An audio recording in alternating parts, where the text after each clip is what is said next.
అజయ్ ఒకడే. జనరల్గా పూరి హీరోస్ చాలా ఫేర్గా, టెరిఫిక్గా, కొంచెం నెగిటివ్ షేడ్స్తో ఉంటారు. అది ఈ మూవీలో పీక్స్లో ఉంటుంది. మూవీలో హైలైట్ సీన్స్ చాలా ఉంటాయి, కానీ ఒక నార్మల్ రౌడీ పోలీస్కి దమ్కి ఇచ్చేసి మీ నాన్న నిరోధ్ వాడాల్సింది అనవసరంగా పుట్టావు. బిల్డర్ హ్యాండ్ ఓవర్ చేసాడా? క్లైమాక్స్ చూసిన తర్వాత మనకు అర్థమవుద్ది హీరో పోలీసులకు కూడా ఎందుకు భయపడ్డు అని. తర్వాత వచ్చే లోకల్ ట్రైన్ ఫైట్ సీన్. ఆ ఫైట్ సీన్ విజువల్గా అంత క్లారిటీగా ఉండదు, అయినా సరే ఆ విజువల్ అలా కళ్ళ ముందు ఉంటుంది అంతే. బాబు స్క్రీన్ ప్రిన్స్ అలా ఉంటుంది. మరి దానికి తోడు మణిశర్మ గారి బీజిఎం మెంటల్ మాస్ అంతే. ఐటెం సాంగ్స్ అంటే అదెప్పుడో సిల్క్ స్మిత టైం అప్పుడు సాంగ్ చెప్పేవారు. అప్పటి వరకు వచ్చిన ఐటెం సాంగ్స్ అన్నీ మర్చిపోయేలా ఒక సాంగ్ కావాలి అని అడిగారంట పూరి గారు.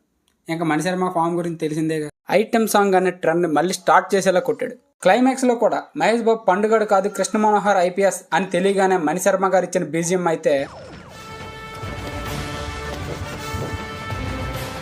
ట్విస్ట్ అనేది ఒకసారి చూడగానే సెకండ్ టైం చూసినప్పుడు